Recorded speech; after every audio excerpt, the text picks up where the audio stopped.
எரேமியா அதிகாரம் 49. அம்மோன் புத்திரரை குறித்து கர்த்தர் சொல்லுகிறது என்னவென்றால், இஸ்ரவேலுக்கு குமாரர் இல்லையோ? அவனுக்கு சுதந்திரவாளி இல்லையோ? அவர்கள் ராஜா காத் தேசத்தை சுதந்திரித்துக் கொண்டு அதன் ஜனம் இவன் பட்டணங்களில் குடியிருப்பானேன். ஆகையால் இதோ நாட்கள் வரும் என்று கர்த்தர் சொல்லுகிறார். அப்பொழுது அம்மோன் புத்திரரின் பட்டணமாகிய ரப்பாவிலே யுத்தத்தின் ஆர்ப்பரிப்பை கேட்க பண்ணுவேன். அது பாழான மண் மேடாகும். அதற்கடுத்த ஊர்களும் அக்கினியால் சுட்டெரிக்கப்படும். ஆனாலும் இஸ்ரவேல் தன் தேசத்தை சுதந்திரித்துக் கொண்டவர்களின் தேசத்தை சுதந்திரித்துக் கொள்ளும் என்று கர்த்தர் சொல்லுகிறார். எஸ்போனே அலறு, ஆயி பாழாக்கப்பட்டது. ரப்பாவின் குமாரத்திகளே ஓலமிடுங்கள். இரட்டை உடுத்திக் கொண்டு புலம்பி வேலிகளில் சுற்றித் திரியுங்கள். அவர்கள் ராஜா அதன் ஆசாரியர்களோடும் அதன் பிரபுக்களோடும் கூட சிறைப்பட்டு போவான். எனக்கு விரோதமாய் வருகிறவன் யார் என்று சொல்லி உன் செல்வத்தை நம்பின சீர்கெட்ட குமாரத்தியே, நீ பள்ளத்தாக்குகளை பற்றி பெருமை பாராட்டுவானேன்? உன் பள்ளத்தாக்கு கரைந்து போகிறது. இதோ உன் சுற்றுப்புறத்தார் எல்லாராலும் உன்மேல் திகிலை வரப்பண்ணுவேன் என்று சேனைகளின் கர்த்தராகிய ஆண்டவர் சொல்லுகிறார். நீங்கள் அவரவர் தம் தம் முன் இருக்கும் வழியே ஓட துரத்தப்படுவீர்கள். வலசை வாங்கி ஓடுகிறவர்களை சேர்ப்பார் ஒருவரும் இல்லை. அதற்கு பின்பு அம்மோன் புத்திரருடைய சிறையிருப்பை திருப்புவேன் என்று கர்த்தர் சொல்லுகிறார். ஏதோமை குறித்து சேனைகளின் கர்த்தர் சொல்லுகிறது என்னவென்றால், தேமானிலே இனி ஞானம் இல்லையோ? ஆலோசனை விவேகிகளை விட்டு அழிந்ததோ? அவருடைய ஞானம் கெட்டுப் போயிற்றோ? தேதானின் குடிகளே ஓடுங்கள், முதுகை காட்டுங்கள், பள்ளங்களில் பதுங்குங்கள். ஏசாவை விசாரிக்கும் காலத்தில் அவன் ஆபத்தை அவன் மேல் வரப்பண்ணுவேன். திராட்சை பழங்களை அறுக்கிறவர்கள் உன்னிடத்திலே வந்தார்களாகில் பின் பறிக்கிறதற்கு கொஞ்சம் வையார்களோ? ராத்திரியில் திருடர் வந்தார்களாகில் தங்களுக்கு போதும் என்கிற மட்டும் கொள்ளையடிப்பார்கள் அல்லவோ? நானோ ஏசாவை வெறுமையாக்கி அவன் ஒளித்துக் கொள்ளக் கூடாதபடிக்கு அவனுடைய மறைவிடங்களை வெளிப்படுத்தி போடுவேன். அவனுடைய சந்ததியாரும் அவனுடைய சகோதரரும் அவனுடைய அயலாரும் அழிக்கப்படுவார்கள். அவன் இனி இரான். திக்கற்றவர்களாய் போகும் உன் பிள்ளைகளை ஒப்புவி. நான் அவர்களை உயிரோடே காப்பாற்றுவேன். உன் விதவைகள் என்னை நம்புவார்களாக. கர்த்தர் சொல்லுகிறது என்னவென்றால், இதோ பாத்திரத்தில் குடிக்க வேண்டும் என்கிற நியாய தீர்ப்புக்கு உள்ளாயிராதவர்கள் அதில் குடித்தார்கள். நீ குற்றமற்று நீங்களாயிருப்பாயோ? நீ நீங்களாயிராமல் அதில் நிச்சயமாய் குடிப்பாய். போஸ்ரா பாழும் நிந்தையும் அவாந்தரமும் சாபமுமாக இருக்கும் என்றும் அதன் பட்டணங்கள் எல்லாம் நித்திய வனாந்தரங்களாய் இருக்கும் என்றும் என்னை கொண்டு ஆணையிட்டேன் என்று கர்த்தர் சொல்லுகிறார். நீங்கள் கூடிக்கொண்டு அதற்கு விரோதமாக வந்து யுத்தம் பண்ணுகிறதற்கு எழும்புகள் என்று சொல்ல ஜாதிகளிடத்தில் சானாபதியை அனுப்புகிற செய்தியை கர்த்தரிடத்திலே கேள்விப்பட்டேன். இதோ உன்னை ஜாதிகளுக்குள்ளே சிறியதும் மனுஷருக்குள்ளே அசட்டை பண்ணப்பட்டதும் ஆக்குகிறேன் என்கிறார்.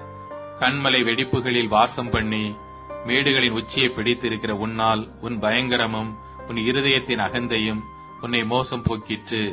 நீ கழுகை போல் உயரத்தில் உன் கூட்டை கட்டினாலும் அங்கே இருந்து உன்னை விழப்பண்ணுவேன் என்று கர்த்தர் சொல்லுகிறார். அப்படியே ஏதோம் பாழாகும்.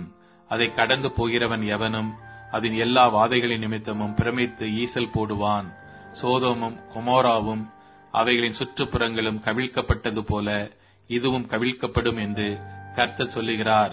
அங்கே ஒரு மனுபுத்திரனும் தங்குவதில்லை. இதோ புரண்டு ஓடுகிற யோர்தானிடத்திலிருந்து சிங்கம் வருவது போல் பலவானுடைய தாபரத்துக்கு விரோதமாக வருகிறான். அவனை சடுதியிலே அங்கே இருந்து ஓடிவர பண்ணுவேன். நான் அதற்கு விரோதமாய் கட்டளையிட்டு அனுப்ப தெரிந்து கொள்ளப்பட்டவன் யார்? எனக்கு சமானமானவன் யார்? எனக்கு மட்டு கட்டுகிறவன் யார்? எனக்கு முன்பாக நிலைநிற்கப் போகிற மேய்ப்பன் யார்? ஆகையால் கர்த்தர் ஏதோமுக்கு விரோதமாக யோசித்த ஆலோசனையையும் அவன் தேமானின் குடிகளுக்கு விரோதமாக நினைத்திருக்கிற நினைவுகளையும் கேளுங்கள். மந்தையில் சிறியவர்கள் மெய்யாகவே அவர்களை பிடித்தெழுப்பார்கள். அவர்கள் இருக்கிற தாபரங்களை அவர் மெய்யாகவே பாழாக்குவார். அவைகளுக்குள் இடிந்து விழும் சத்தத்தினாலே பூமி அதிரும். கூக்குரலின் சத்தம் சிவந்த சமுத்திரம் மட்டும் கேட்கப்படும். இதோ ஒரு கழுகை போல எழும்பி பறந்து வந்து தன் செட்டைகளை போஸ்ராவின் மேல் விரிப்பான். அந்நாளிலே ஏதோமுடைய பராக்கிரமசாலிகளின் இருதயம் பிரசவ வேதனைப்படுகிற ஸ்திரீயின் இருதயம் போல இருக்கும் என்கிறார். தமஸ்குவை குறித்து சொல்வது, ஆமாத்தும் அர்பாத்தும் கலங்குகிறது. பொல்லாத செய்தியை அவர்கள் கேட்டபடியினால் கரைந்து போகிறார்கள்.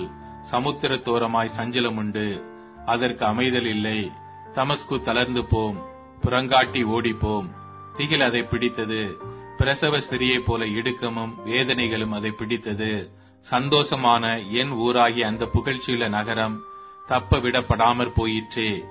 ஆதலால் அதன் வாலிபர் அதன் வீதிகளில் விழுந்து யுத்த மனுஷர் எல்லாரும் அந்நாளிலே சங்காரம் ஆவார்கள் என்று சேனைகளின் கர்த்தர் சொல்லுகிறார்.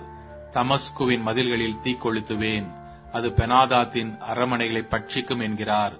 பாபிலோன் ராஜாவாகிய நேபுகாத் நேச்சார் முறியடிக்கும் கேதாரையும் காத்சோருடைய ராஜ்யங்களையும் குறித்து கர்த்தர் சொல்லுகிறது என்னவென்றால், எழும்பி கேதாருக்கு விரோதமாய் போய் கீழ்திசை புத்திரரை பாழாக்குங்கள். அவர்களுடைய கூடாரங்களையும் அவருடைய மந்தைகளையும் வாங்கி அவருடைய திரைகளையும் அவருடைய எல்லா தட்டு முட்டுகளையும் அவருடைய ஒட்டகங்களையும் தங்களுக்கென்று கொண்டு போய் எத்திசையும் பயம் என்று சொல்லி அவர்கள் மேல் ஆர்ப்பரிப்பார்கள். காத்சோரின் குடிகளே, ஓடி தூரத்தில் அலையுங்கள், பள்ளத்தில் ஒதுங்கி பதுங்குங்கள் என்று கர்த்தர் சொல்லுகிறார். பாபிலோன் ராஜாவாகிய நேபுகாத் நேச்சார் உங்களுக்கு விரோதமாக ஆலோசனை செய்து உங்களுக்கு விரோதமாக உபாயங்களை சிந்தித்திருக்கிறான். அஞ்சாமல் நிர்விசாரமாய் குடியிருக்கிற ஜாதிக்கு விரோதமாக எழும்பி போங்கள் என்று கர்த்தர் சொல்லுகிறார். அதற்கு வாசல்களும் இல்லை, தாழ்பாள்களும் இல்லை.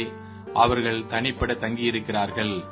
அவருடைய ஒட்டகங்கள் கொள்ளையும் அவருடைய ஆடு மாடுகளின் ஏராளம் சூறையுமாகும்.